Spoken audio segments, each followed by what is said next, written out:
Ok, c'est bon. Bon. Mesdames, Messieurs de la presse, bonsoir. Comme vous le savez, nous revenons là du tribunal où notre bien-aimé Jean Bertrand Antilly a été extrait pour être entendu par rapport au sévice qu'il a été donc victime. Ce soir, nous avons tour à tour M.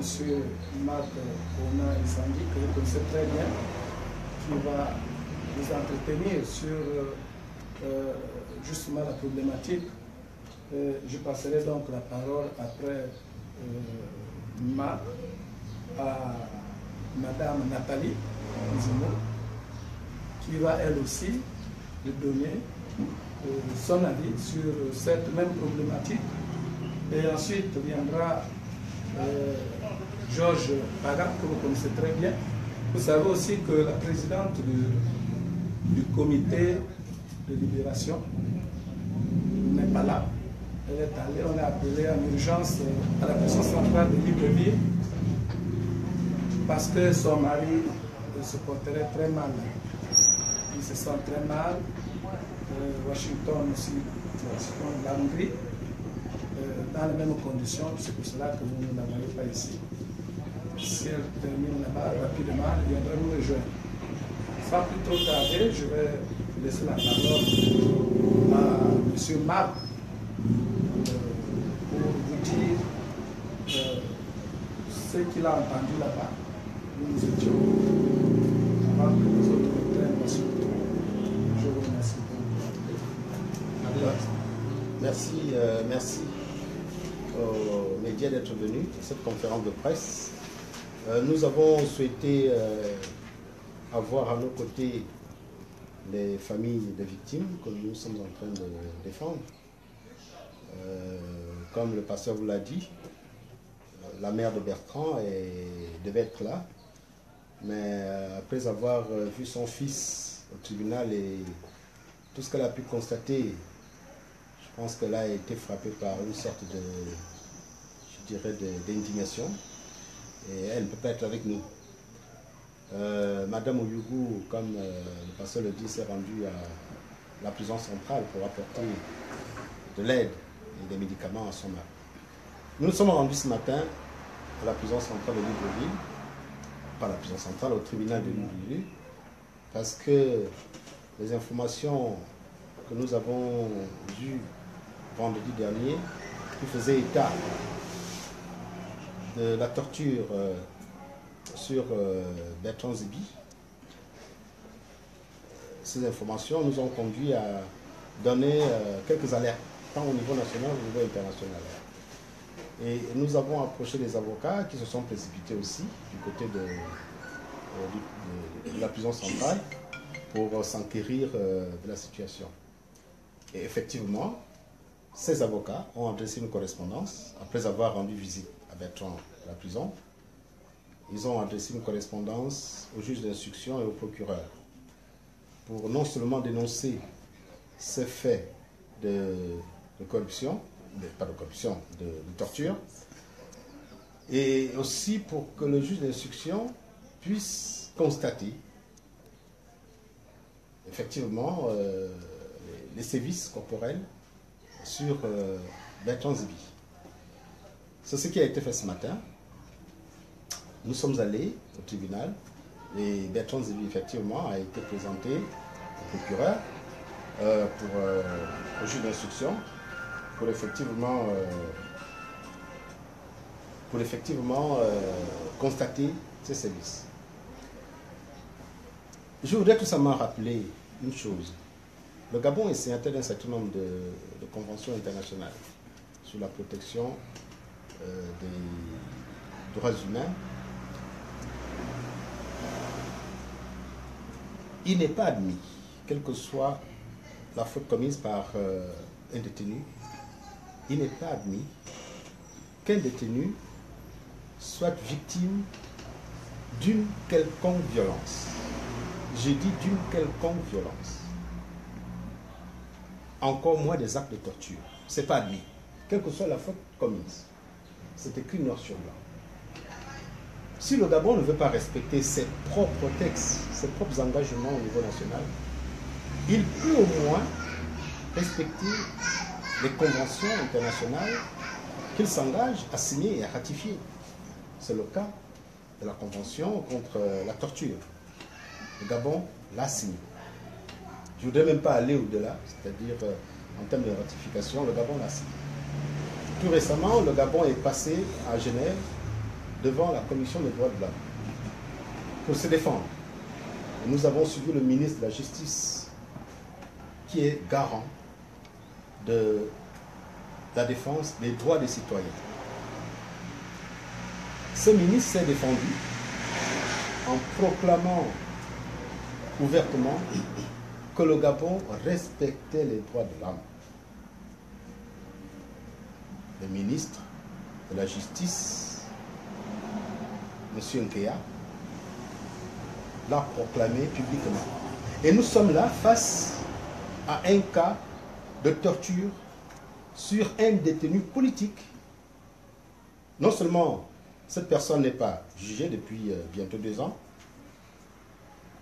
mais en plus, du fait d'avoir découvert dans leur cellule, je ne dis même pas sa cellule, dans leur cellule, parce qu'il n'est pas seul dans cette cellule, un téléphone ne donne pas droit à ce que Bertrand a vécu.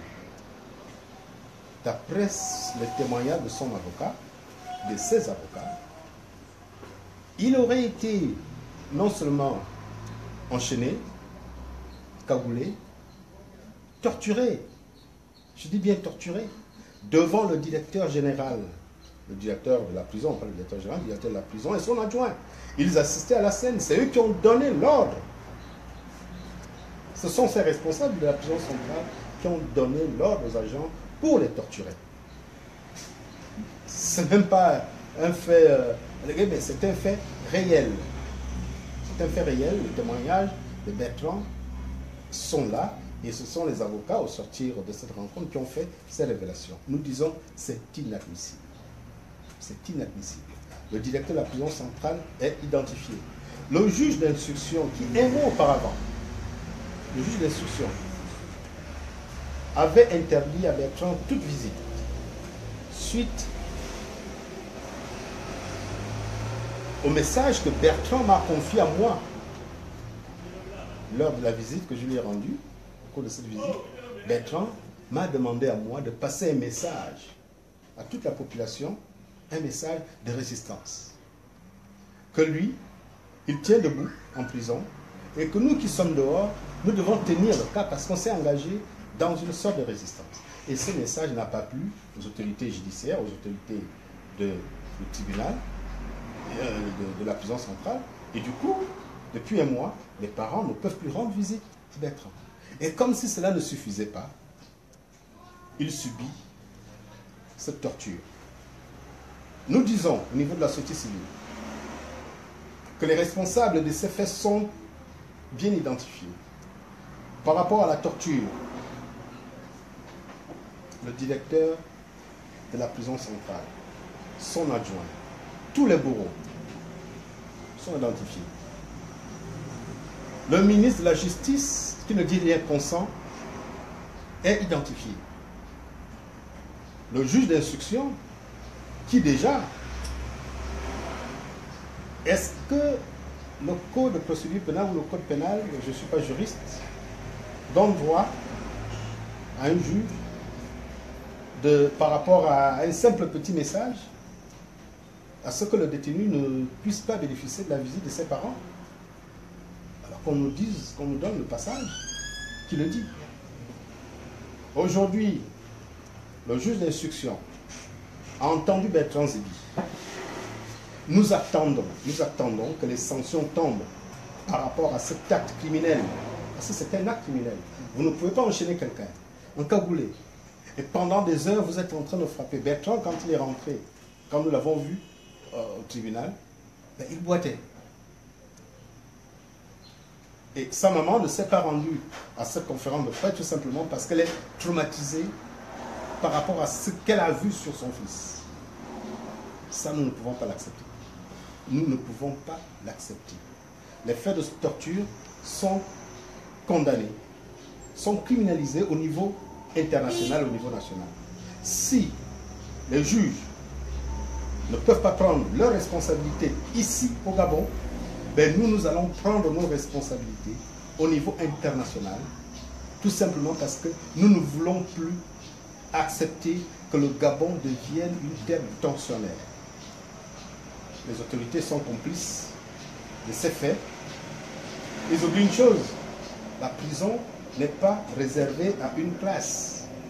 Tout le monde peut passer à la prison centrale. Tout le monde, aujourd'hui, il y a des ministres qui sont incarcérés. À un moment donné, ils ne pouvaient pas imaginer qu'ils se retrouvaient à cet endroit-là. Voilà un peu ce que je peux dire à ce niveau. Je pourrais répondre à un certain nombre de questions que vous allez poser. Merci. Nous allons continuer cette fois-ci avec Madame Nathalie Zimo qui va... Nous sommes au 21e siècle. Nous sommes dans un pays qui a ratifié un certain nombre de conventions, le respect des libertés fondamentales, les droits humains. Et vraiment, ce qui se passe dans notre nation ne manque pas de nous sidérer. Nous avons tous suivi à travers les réseaux sociaux Madame Oyougou Pascal, et je voudrais vraiment saluer cette dame pour son courage, pour le travail qu'elle fait. Certes, elle se lève pour son mari, mais elle se lève pour tous les Gabonais, parce que personne dans notre société n'est épargné par ce qui se passe. Personne n'est à l'abri de ce qui se passe. Marcona vient de le dire. Nous avons des ministres qu'il y a quelque temps, quand nous crions au respect des droits de l'homme, quand nous crions à l'état de droit, disaient que nous étions des menteurs. Et bien aujourd'hui, ils vivent ce qu'ils vivent. La prison centrale de Libreville, pour certains, d'autres, on ne sait même pas dans quel geôle. Ce qui se passe dans ce pays est scandaleux. Alors, il est devenu de coutume que quand on se lève pour dénoncer les violations des droits, on arrête les gens, on les fait disparaître. Nous cherchons encore des jeunes aujourd'hui, on ne sait pas où ils sont. Du jour au lendemain, Stampy Love Obam, Alain Bella Obam et Mwendou ont disparu dans la nature. On ne sait pas où ils sont, on ne sait pas où ils sont incarcérés, on ne sait pas s'ils sont morts ou vivants, ils ont des familles et tous les jours on lit dans les réseaux sociaux qu'ils ont été assassinés. Vraiment, je ne sais pas qu'est-ce que c'est que ce comportement animal dans lequel nous sommes aujourd'hui, dans la société gabonaise. Et vraiment, nous voudrions interpeller aussi les femmes. Madame Zébi est une mère, Madame Oyougou est une épouse, Madame Massavala est une épouse. Ce qu'elles vivent, aucun citoyen gabonais n'est à l'abri de traverser ce type d'épreuve. On appelle les Gabonais au dialogue, on appelle les Gabonais à l'union nationale, on appelle les Gabonais à la réconciliation. Quelle réconciliation? Réconciliation à la baïonnette, réconciliation à la torture. Il n'est pas possible d'appeler d'une part les citoyens gabonais à se réconcilier, les citoyens de tous bords politiques, et d'autre part parce que les gens simplement affichent des positions politiques ou autres, de les traiter comme des animaux. On ne peut pas à ce moment appeler à la réconciliation. Et nous, vraiment, acteurs de la société civile, nous tenons à dénoncer tous ces faits.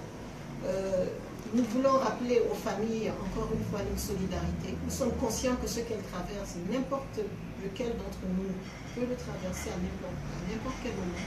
Et je profite de cette tribune pour interpeller encore une compatriote qui reste dans l'indifférence, qui regarde tout ça en s'imaginant que ça ne regarde que les autres.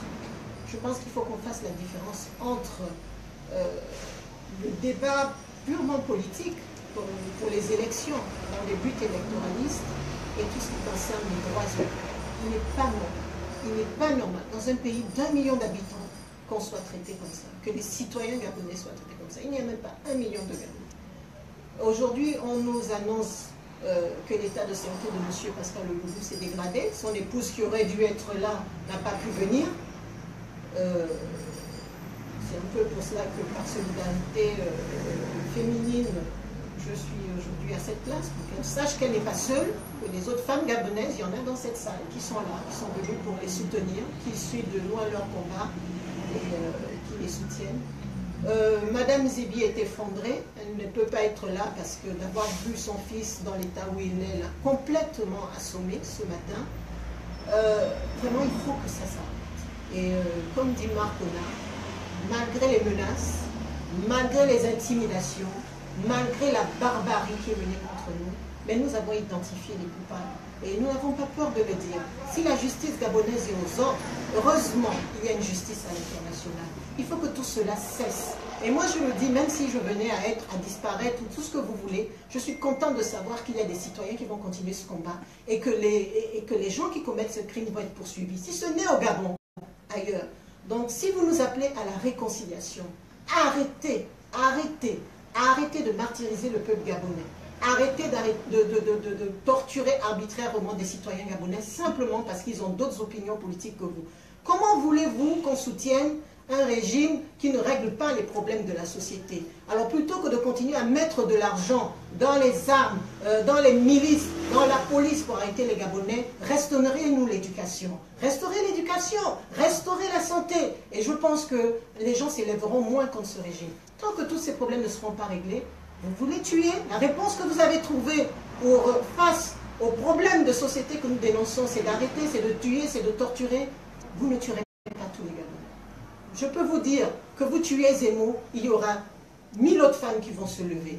Vous tuez Ona, il y en aura 1000 autres qui vont se lever. Vous tuez Zibi, il y aura 1000 autres Zibi qui vont se lever. Ce n'est pas une solution. Nous sommes outrés de ce qui se passe dans notre pays et nous ne l'accepterons jamais. Et nous ne nous tairons pas et nous continuerons à lutter contre cela. Je tenais à le dire et je vous remercie de cette opportunité. Que nous avons... Je voulais compléter quelque chose par rapport à ce que nous vivons aujourd'hui. Pendant que nous étions au tribunal, le syndicat de la magistrature, des magistrats, a organisé une assemblée générale pour renouveler le bureau. Nous voulons passer un message à tous les magistrats. Nous voulons passer un message à tous les magistrats. Il ne suffit pas de dire que c'est tel ou tel juge qui porte tel ou tel dossier. Il suffit aussi que le corps des magistrats, ensemble, se battent pour restaurer la justice dans ce pays. Ce n'est pas l'affaire d'un juge. Beaucoup ont tendance à dire, attendez, bon, tel juge, c'est lui qui gère tel dossier, on ne peut pas intervenir. Non.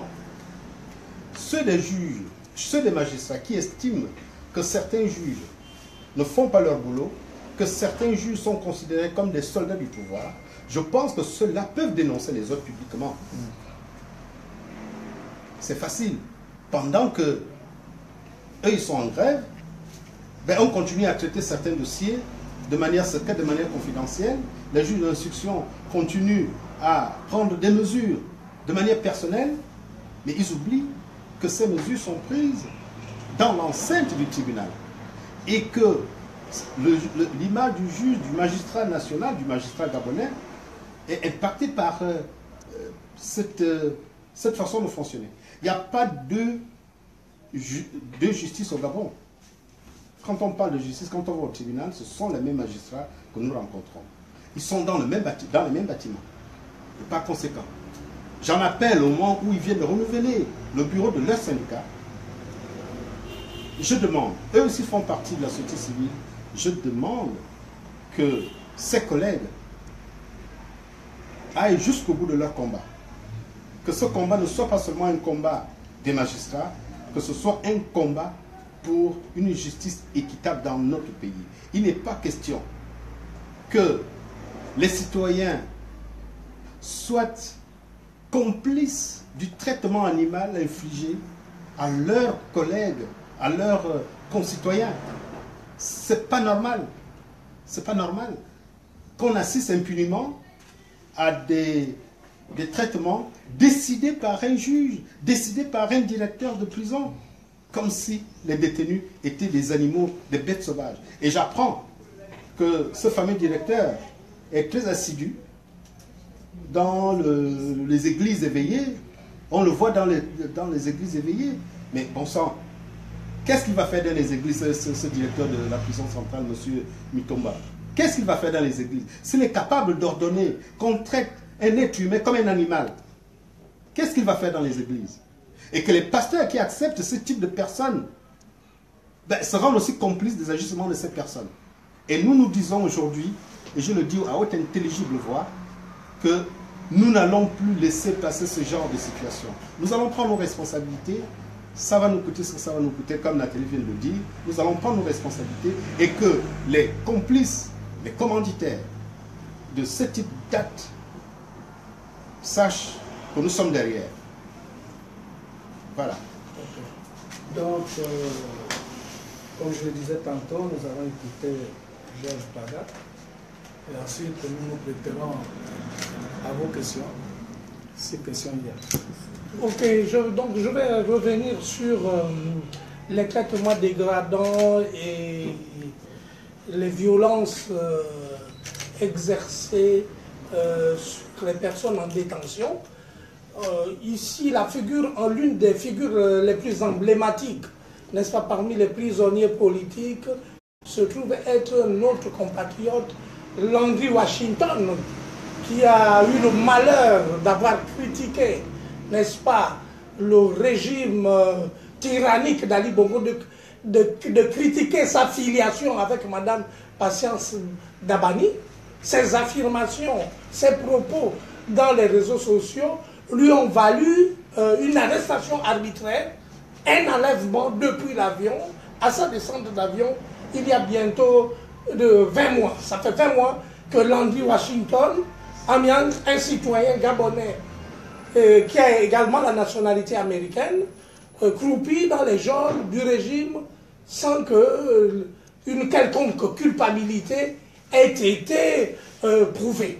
Donc c'est une arrestation politique pour des mobiles politiques. La chose la plus dramatique, c'est que Landry est aujourd'hui gravement malade. Landry a le cœur. J'ai rencontré un certain nombre d'experts médicaux qui attestent que Landry est gravement malade. Landry est hypertendu. C'est un hypertendu. Comme lui, il est hypertendu comme moi. Suite à la répression aussi de ce régime, j'ai attrapé depuis plus de 10 ans une hypertension. Landry Washington est hypertendu. Il n'est pas qu'hypertendu, il développe également une insuffisance cardiaque. Ce qui nécessite vraiment une intervention chirurgicale. Je veux dire, une intervention médicale urgente dans des établissements spécialisés. Il était suivi aux États-Unis par des établissements spécialisés. Je voudrais ici interpeller le gouvernement des États-Unis, l'ambassadeur des États-Unis au Gabon, sur les violations des droits de l'homme dont sont victimes les citoyens américano-gabonais, dont Landry Washington et Bertrand Zibi.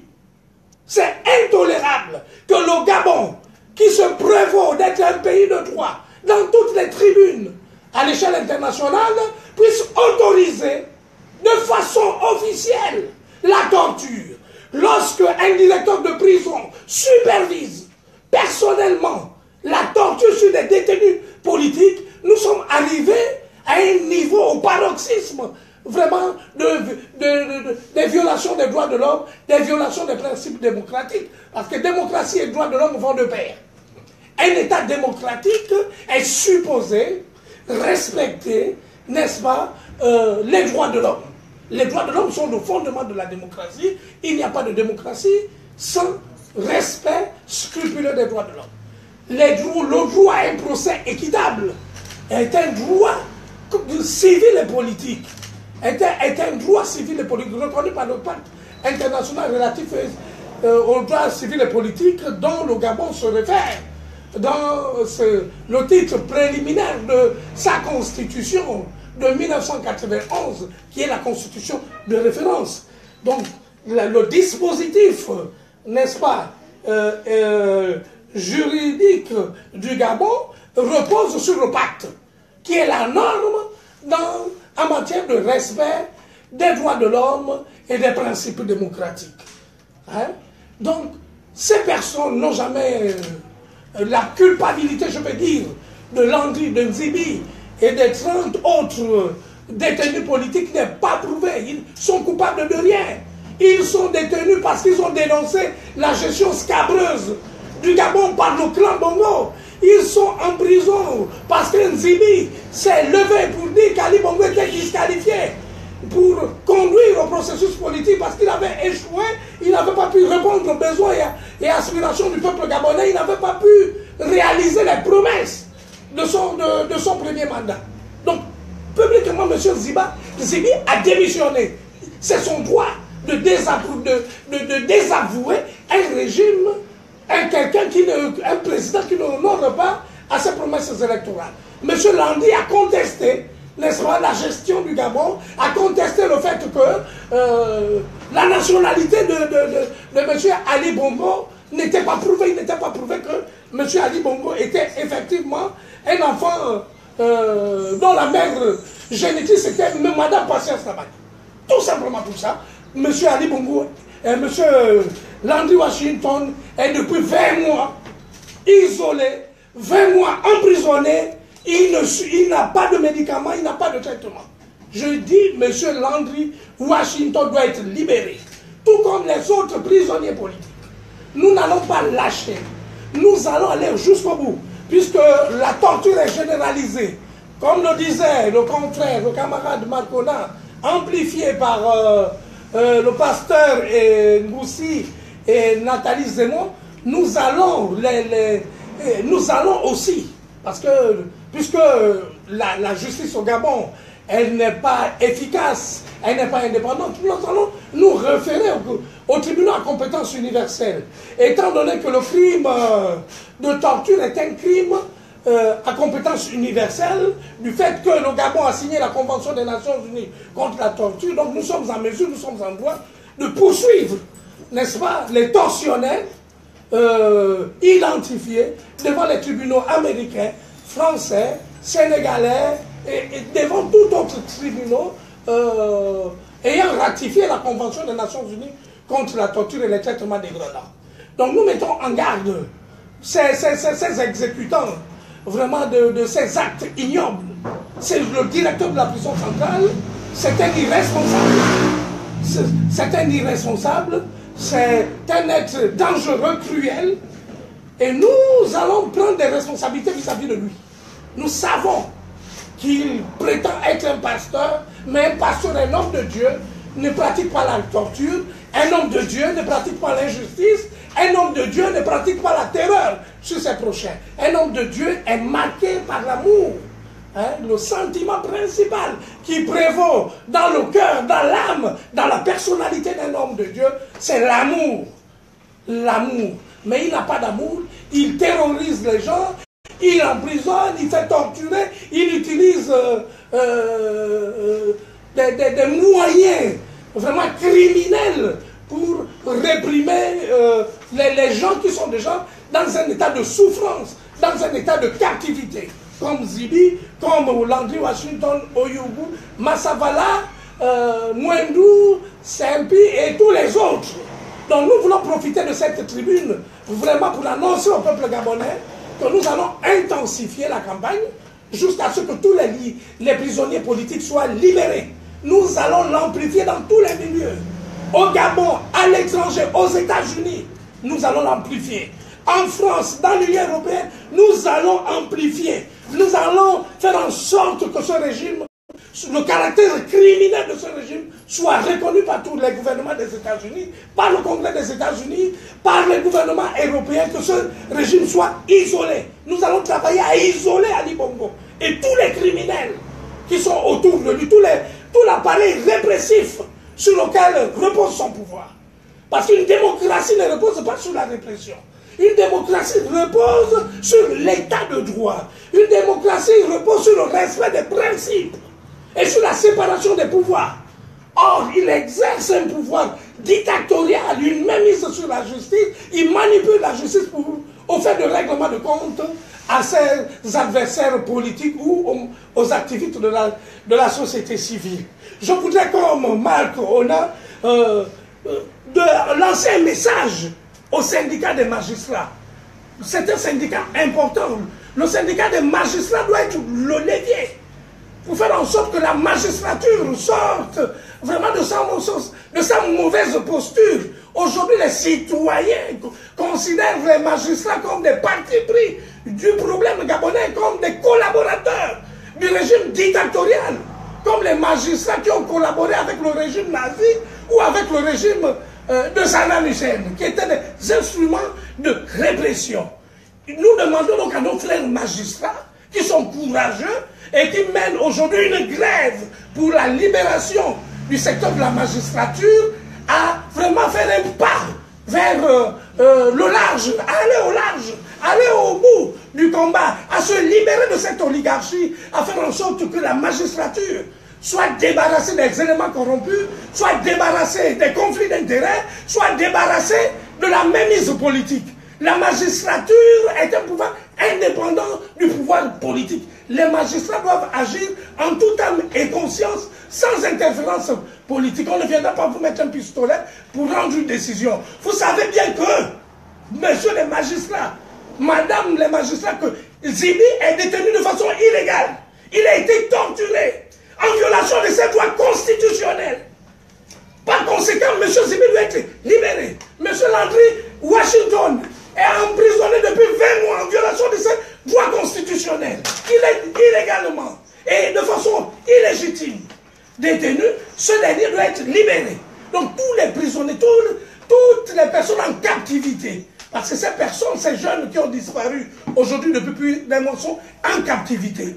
Les kidnappings, les disparitions forcées sont des actes illégaux. On est dans la criminalité en bande organisée, ce n'est pas autorisé par la loi.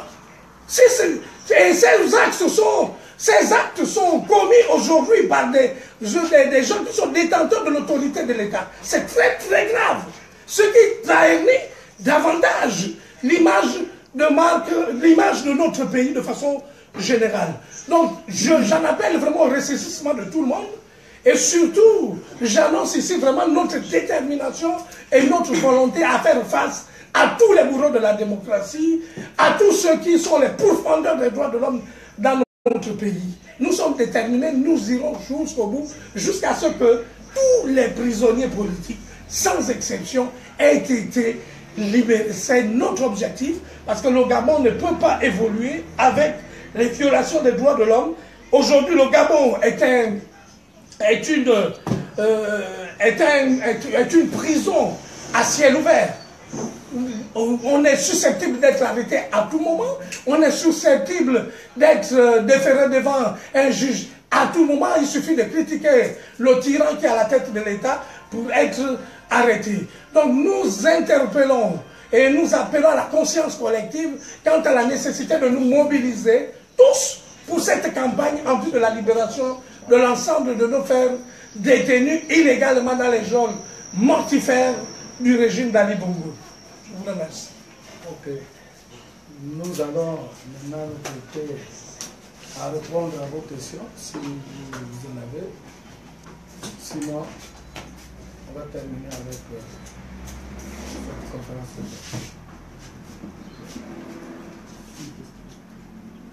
presse. Y a-t-il des questions? Monsieur Messan de Congo. Je voulais peut-être savoir avec quels moyens irez-vous jusqu'au bout quand on sait que à chaque marche, les policiers y sont, etc., etc. Quelle serait votre stratégie en vous pour forcer? Mais je ne vais pas vous donner notre stratégie, mais vous savez, nous avons plusieurs moyens de lutte. Dans la Bible, David a renversé Goliath. Nous avons des approches multiples pour infléchir, sinon désarmer le système d'oppression. Nous savons la fragilité du régime. Vous savez, nous allons nous attaquer au talon d'Achille du régime. Il faut faire une analyse de la situation pour comprendre que ce régime a plusieurs faiblesses. Parmi ces faiblesses, c'est la corruption structurelle du régime. C'est un régime profondément corrompu, composé de criminels politiques. C'est la corruption qui est au centre de ce régime. Ce régime ne subsiste que par la corruption. La principale faiblesse de ce régime, c'est sa corruption. Comment comprenez-vous que le président de la Cour constitutionnelle du Gabon, la première juridiction du Gabon, le président de la Cour constitutionnelle, Mme Marie-Madeleine Bouranso, soit poursuivie pour crime financier comme un délinquant par les tribunaux français et elle préside toujours la Cour constitutionnelle du Gabon. Elle est considérée comme un criminel par la cour, par la juridiction française. Elle a été entendue pendant 2 heures. En décembre dernier, par le pôle financier de Paris, par ceux qui traquent les criminels financiers. Elle est impliquée elle est considérée, elle a les implications dans les détournements de fonds publics, dans les blanchiments de capitaux organisés. Elle a des sociétés, alors que la loi le lui interdit. Donc elle est pratique, elle est corrompue. Et cette dame continue à diriger la Cour constitutionnelle. Voilà le problème. Donc, vous pensez qu'avec une telle personne, l'état de droit peut être défendu dans notre pays? Elle peut être jugée et partie dans le cadre d'un processus électoral crédible? Non, elle est corrompue.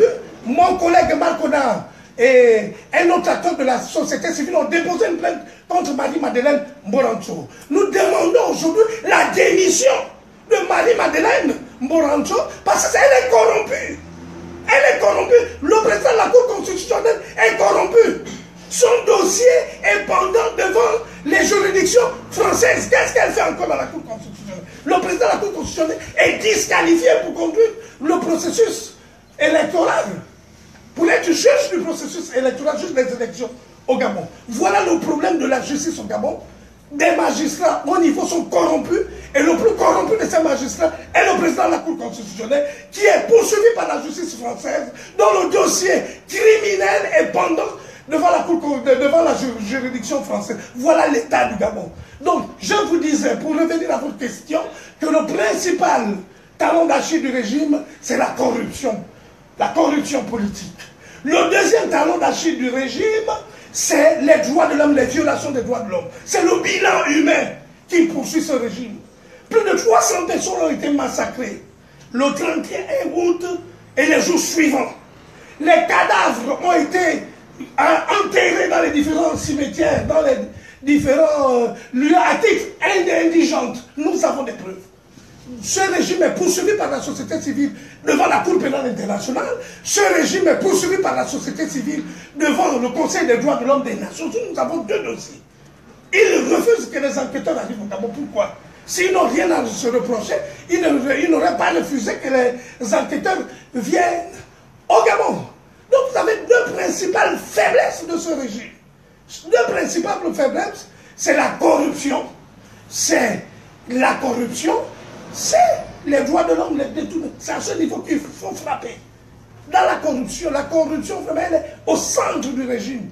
Le régime distribue des miettes aux Gabonais. Pendant ce temps, ils s'engraissent, ils font n'importe quoi avec l'argent public. Notre problème est celui-là. Nous défendons l'état de droit, nous défendons la démocratie. Et nous savons où frapper pour que ce régime se coule. Y a-t-il une autre question? Moi, je voudrais rajouter par rapport à cette question. Je voudrais juste un peu recadrer les choses. Nous ne sommes pas ici pour organiser une marche, nous ne sommes pas ici pour 1001 raisons. Nous sommes là pour une raison bien précise. Il y a actuellement une trentaine de prisonniers politiques au Gabon. Ces arrestations sont totalement illégitimes, totalement illégales, totalement arbitraires. Mon ami Georges a pris un exemple. Nous avons un délinquant financier international qui se promène en toute liberté sur le territoire gabonais et qui dirige une haute institution juridique. Ça ne dérange pas l'État gabonais. Mais des jeunes sans armes, sans pouvoir, sans rien, simplement parce que par les mots ils ont dénoncé des actes, on les enlève, on les séquestre, on les torture. Au conditionnel, on les supprime, mais nous sommes en droit de nous demander où sont ces jeunes et s'ils sont encore vivants. Des citoyens gabonais qui ont même été membres pour certains du parti politique, politique actuellement au pouvoir, même si c'est par usurpation, dès lors qu'ils sortent de ce parti politique et qu'ils osent dénoncer les actes de gestion, les violations de démocratie, etc., on les prend, on les enferme, on les torture, on les prive de leur liberté, on les prive du droit aux soins, parce que tous actuellement en état de santé grave, mais on ne les autorise pas à sortir pour se soigner, ils ne sont pas jugés, comme ça c'est la meilleure façon de les faire croupir en prison indéfiniment. Ce sont ces injustices-là que nous dénonçons ici aujourd'hui. Nous réclamons une chose, nous réclamons la libération de ces prisonniers politiques. parce qu'ils n'ont pas été jugés, parce que nous ne comprenons même pas ce qui leur est reproché, parce qu'il n'y a aucune preuve dans les délires. Excusez-moi, on a lu dans la presse des choses extraordinaires, des gens qui n'ont pas d'armes, des gens qui n'ont pas de milice, des gens qui n'ont pas, il paraît qu'ils menacent la sûreté de l'État. Avec quoi? Avec quels moyens? Et c'est pour ces raisons qu'on les maintient en prison. Alors, on a exprimé déjà, il y a plusieurs mois, ici, en ces mêmes lieux, notre opposition à cette démarche et vraiment le fait qu'on était complètement en désaccord et choqué par ces violations des droits fondamentaux. Et aujourd'hui, beaucoup de ces prisonniers sont gravement malades. On va les garder jusqu'à ce que quoi? Quel est le but? C'est d'attenter à leur vie, c'est de les laisser mourir en prison. Donc nous demandons qu'ils soient libérés. Et comme nous l'avons dit, nous voulions dire très clairement que nous allons assumer nos responsabilités. Nous allons assumer nos responsabilités par les voies judiciaires. Si nos frères magistrats, nous allons continuer de les rencontrer, nous allons continuer de parler avec eux simplement pour qu'ils respectent le droit. Et le droit qui ne sera pas établi au Gabon, et nous avons des compatriotes à l'étranger qui n'attendent que ça, et bien, qui porteront plainte contre les criminels qui ne sont pas jugés dans notre pays. C'est un droit universel. Donc, on libère vous voulez la réconciliation, commencez par libérer les prisonniers politiques. Respectez la démocratie, respectez l'état de droit. Voilà la réponse que nous disons au bourreau du peuple gabonais. Donc, je passe la parole à Marc sur cette question. Oui. Je voulais tout simplement préciser une chose. Nous sommes les défenseurs des droits humains. Les droits humains n'ont pas de couleur. Les droits humains n'ont pas de parti. Les droits humains n'ont pas d'ethnie. Aujourd'hui, dans une logique de règlement de compte, il y a certains compatriotes qui sont du camp d'Ali Bongo qui se retrouvent en prison. Je dis bien dans une logique de règlement de compte. Parce que s'il n'y avait pas de règlement de compte dans tous ces dossiers, il y a beaucoup qui sont dehors aujourd'hui, qui seraient en prison. Beaucoup sont dehors, mais qui devraient être en prison. Aujourd'hui, ceux qui sont en prison, ils sont en prison. Demain, ceux qui les mettent en prison peuvent retrouver en prison. C'est pour ça que nous disons, la justice, le droit et surtout les libertés fondamentales ne sont pas négociables. Les libertés fondamentales, les droits de l'homme n'ont pas de quartier, n'ont pas de parti, n'ont pas de couleur. Nous parlons de Yugo, Massavala, les Transits, l'Andrew Washington, tous les autres qui sont disparus. Nous parlons également de Ngambia, de Wada, de Ngoubou, et bien d'autres qui sont en prison, mais dans les conditions inhumaines, sans jugement. Quelles sont ces enquêtes qui n'ont jamais abouti? Ça fait 1 an que les gens sont en détention préventive. Un petit pays comme le Gabon, on n'arrive pas à boucler une petite enquête. Tout petit pays. On n'atteint même pas 2 millions d'habitants. Mais souvenez-vous, on a poignardé le professeur Ondosa devant les caméras de l'ambassade de Turquie. Aujourd'hui, pas de conclusion. Je ne sais même pas si on a mis la main sur le bourreau. Je ne sais même pas si on a ouvert une enquête. Depuis bientôt 2 mois, les réseaux sociaux crient, les parents des victimes crient, il y a des citoyens, des jeunes qui sont portés disparus. Ni le procureur, ni le ministre de la Justice, encore moins le ministre de l'Intérieur. Personne ne vient expliquer aux Gabonais où sont ses compatriotes. Le procureur de la République a le droit de se saisir d'un dossier si il a une information, même s'il n'y a pas plainte, il peut s'emparer du dossier et déclencher une enquête. Qui sont ces magistrats? Qui sont ces magistrats? Alors, est-ce qu'ils veulent nous dire que nous sommes dans une insécurité judiciaire? Auquel cas, le citoyen va se débrouiller pour ça se défend. Pour rendre justice. Alors il faudrait que les magistrats aussi, les juges, soient clairs. Parce que s'ils ont formé un tandem pouvoir et magistrat, ben là, auquel cas, nous aussi, nous formons un tandem, nous-mêmes. Nous allons nous défendre. Il faut nous le dire. Ce n'est pas la peine de venir nous citer leur ligne, voilà. Personne ne peut se faire justice tout seul, non. Ben oui, ben, on a quand même le reflet de se rendre dans un commissariat ou au palais de justice pour, si on ne peut pas y trouver une solution, qu'est-ce qu'on fait? Qu'est-ce qu'on fait? Alors, nous-mêmes, nous allons prendre nos responsabilités. Et c'est ce que nous sommes en train de faire. Encore une fois, je lance un appel à ces magistrats qui aujourd'hui ont renouvelé leur bureau, le bureau du syndicat des magistrats, pour leur dire, bien sûr, le syndicat, c'est d'abord la défense des droits des membres, mais aussi, il faut défendre la justice gabonaise qui est à volo, la justice gabonaise qui est complètement, je dis bien complètement, délabrée. Il faut absolument qu'on en arrive là, sinon il n'y aura plus cette réconciliation entre le peuple et le reste des institutions. Et quand on arrive dans ce genre de situation, c'est l'anarchie qui s'installe. Et ben, le Gabon sera aussi à l'image de certains pays anarchiques comme la RDC et bien d'autres. Donc voilà un peu mon dernier mot par rapport à cette question.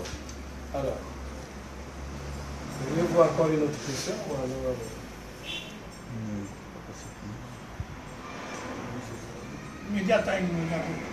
D'accord. Bon, nous vous remercions d'être venus vraiment prendre part à cette conférence de presse. Nous comptons sur vous, comme d'habitude, pour le relais de tout ce qui a été dit. Merci.